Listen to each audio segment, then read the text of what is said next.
Welcome everyone back to Rimworld.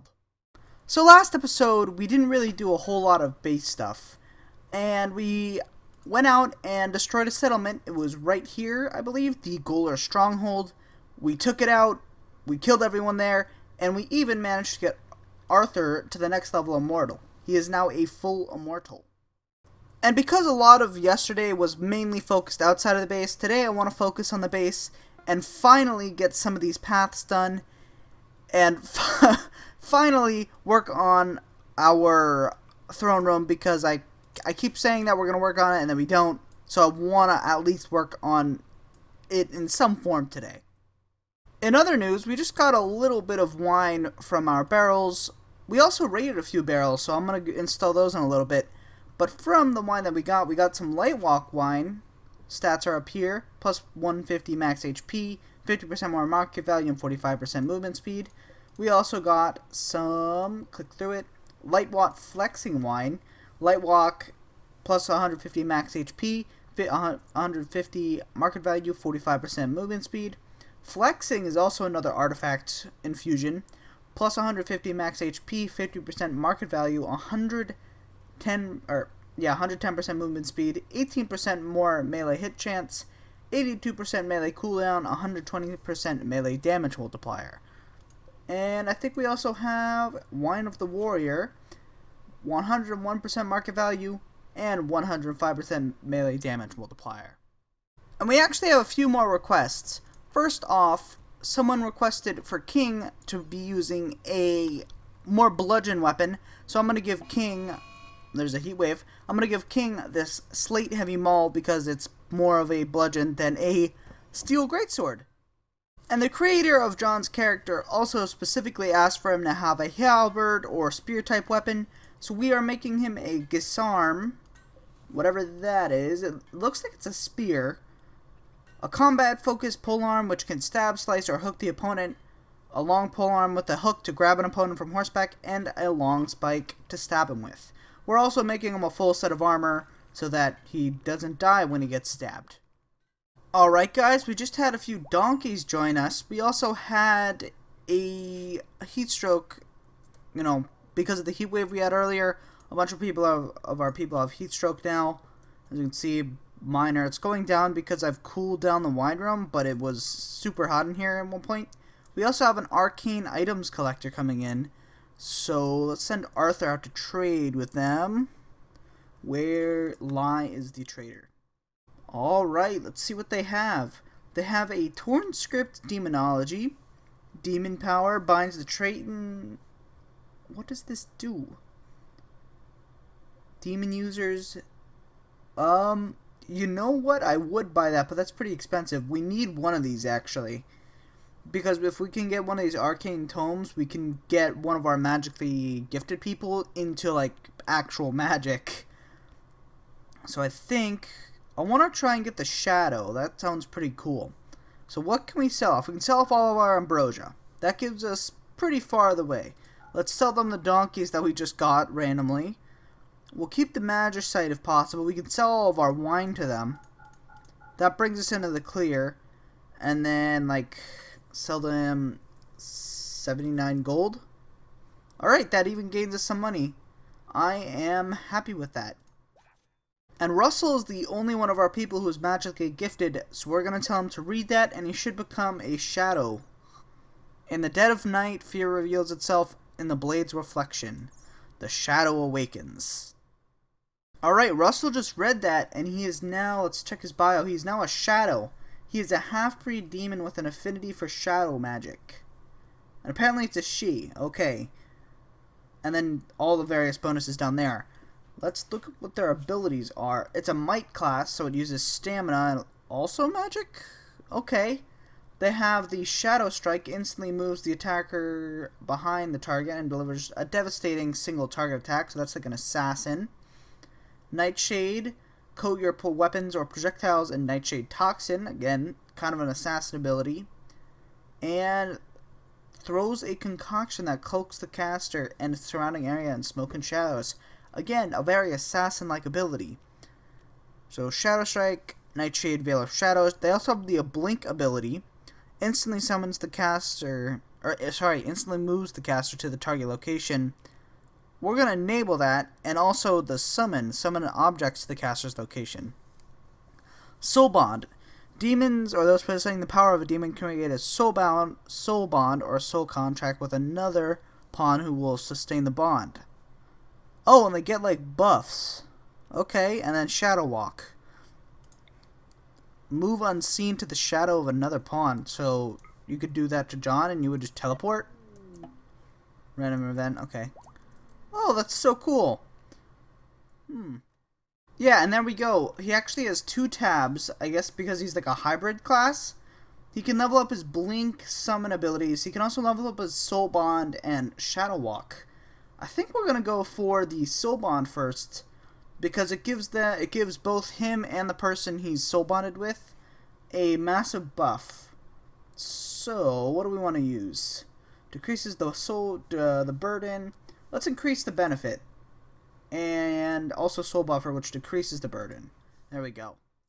And I think we're gonna soul bond Russell to Valkyrie just because it kind of makes sense. Like, it's a necromancer with a demon. I think it makes sense. So there we go. They now have the Soul Bond too. So he gets plus 20% moving, plus 20% manipulation, plus 20% sight, plus immunity gain 13%, and pain shock threshold is plus 6%. That's pretty good. And then she loses 25% moving, 25% manipulation, 5% breathing. So we definitely want to increase the soul buffer first, because those are some pretty nasty debuffs. We have just completed the Gisarm, which is kind of a cool weapon. It's got pretty decent armor penetration and decent hit chance. So we are going to give that directly to John. And something really cool is that Shigeko Russell, she has like 2 independent trees. So whenever she uses Shadow Strike, Nightshade, or Veil of Shadows, she gains XP in her Might skill. But whenever she uses Summon, Blink, or Shadow Walk, she levels up, and those she gets magic points. And we just gained another one because she used the Summon ability, and we're going to put that directly into Soul Buffer. Alright, we have a raid coming in from the Kingdom of Lajra, a group of Arabs. Whoa! That's a lot of Arabs. Okay, it looks like they have a few magic and might users here. 1, 2, 3. Alright, what are you looking like? You are a psionic. Okay, so you're actually pretty threatening. Industrious Undergrounder, 7 construction, 9 social. You're not horrible. You're not great either, but... Bladesman and Sickly, so she's just like Arthur, except Arthur is a legendary Bladesman. 12 melee, 10 crafting with the double passion, and 13 plants. Unfortunately, you're sickly, so you gain more diseases. Don't know if we'll pick you up. You are a commander hard worker with good melee, animals, and medical. You're actually not bad. Commander is actually a really cool ability. As a commander, Khan exhibits a charismatic personality and stalwart presence that makes other pawns want to follow her lead. So pretty much what she does is she emits a AoE aura that improves all these guys' skills. I think if we go to their bio, what health? Where is it? I know it says somewhere in here. It doesn't look like it though. But when it's actually a player character, it'll show you that they are actively using their aura, which is kind of cool. And Russell just leveled up her Might skill, and I think what we're going to do first, I want to max out her Nightshade skill first. Just because she's mainly a ranged character, she can do melee with a melee skill of 9 and almost a half, but I want her to mainly be ranged because we already have 4 melee characters. So I think we're going to go for the Forager ability. Reduces Nightshade upkeep by 6% per skill point. Alright, as you can see in the top left, they are beginning their assault. So we are going to bring our undead to the corners, like this. That should be fine. And then we're going to bring Antonia and John to the front line. Antonia, why do you not have a weapon? I'll get her equipped again. You don't have your weapon either. I don't know why that happened. Either way, we're going to have Antonia and John line up right here. And then we're going to have Arthur head out and sort of flank them around this area. And then we can have King use her Valiant Charge ability and then overwhelm them, hopefully doing quite a bit of damage. And before we go into combat, we have a few points to spend. So I'm going to give Arthur a higher level in his Blade Spin, because that was actually pretty helpful last time. So we're going to put both points into his improved reach Blade Spin skill. King has no points to spend, but we're going to be putting all of our points into her versatility until it's maxed out. Valkyrie has 1 point available, so we're just going to put that directly into her powered creation ability. And Russell has 1 magic point available, so we're just going to put that directly into Soul Buffer. And with that said, we're going to line Valkyrie and Russell up here. Alright, all of our people are lined up here. We have our archers down here, Valkyrie and Russell. And, oh god, here they come. We're immediately going to toggle Russell's Nightshade ability. There we go. Toggle it. I guess not. Valkyrie is still moving there. Arthur is on the sidelines. Okay, so Dumbo is taking fire. That's fine. We don't really care about Dumbo. Let's have him flank around and attack the sides. Like that. Just to minimize the damage to our people. And then what we're going to do... They've already killed Dumbo. We're going to Valiant Charge... Oh, she needs line of sight? That's not good. We're going to have Arthur phase strike there. He just killed that guy. And then we're going to have him Seismic Slash. Okay, it didn't do anything. And then we're going to Blade Spin. Okay, he already did that. Valkyrie, you're going to use your Raise Undead skill. That should raise everyone here. How is Antonia doing? She's pretty hurt, actually. Okay, I think she'll win this fight, but just barely. That skill is about to go off.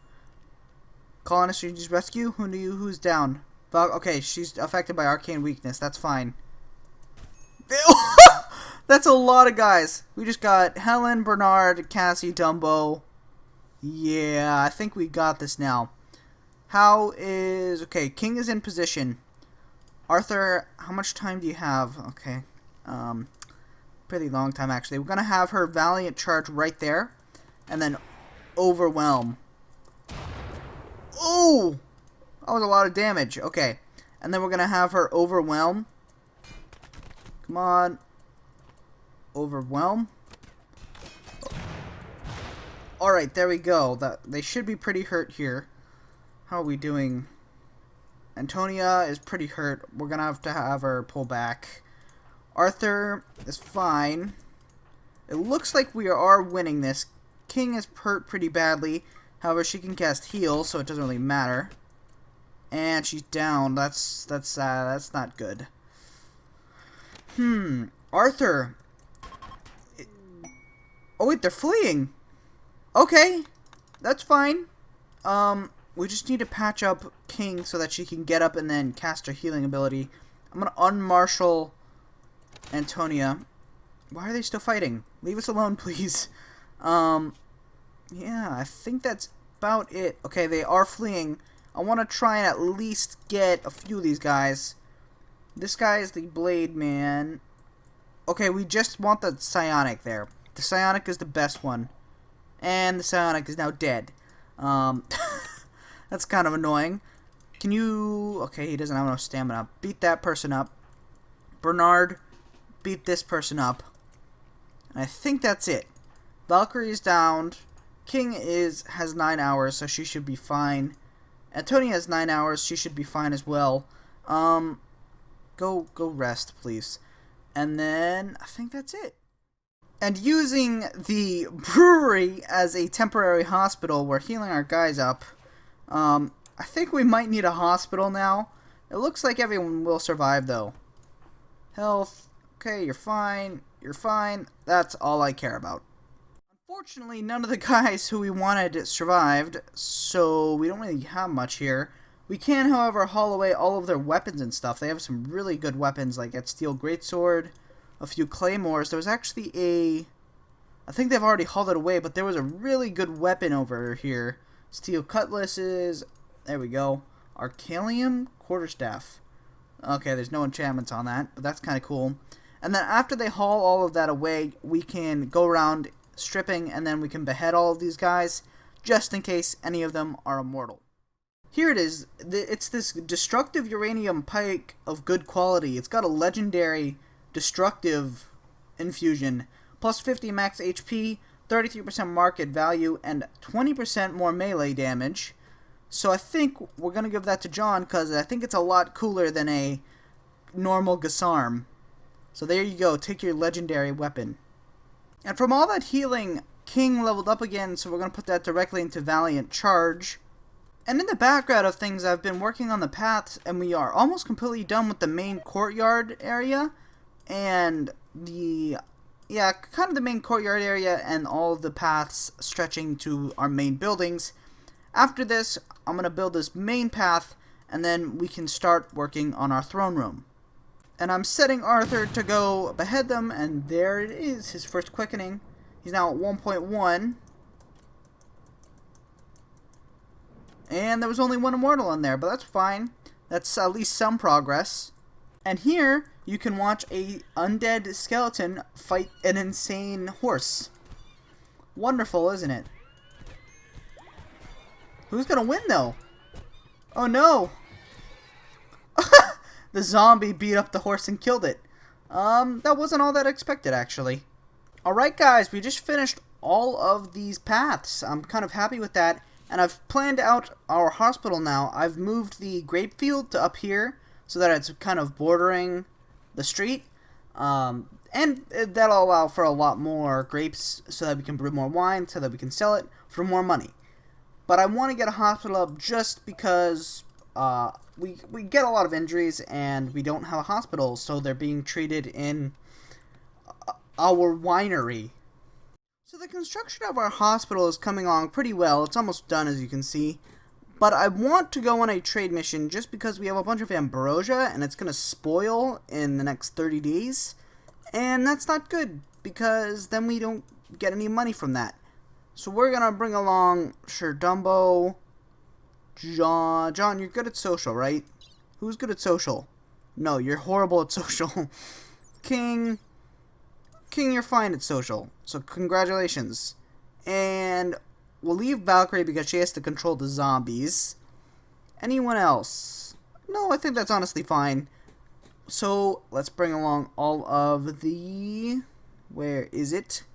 Ambrosia. Let's also bring along the mana potions, just because we can sell those for a lot. And we don't really want to use them because they can cause chemical burns, which are not good.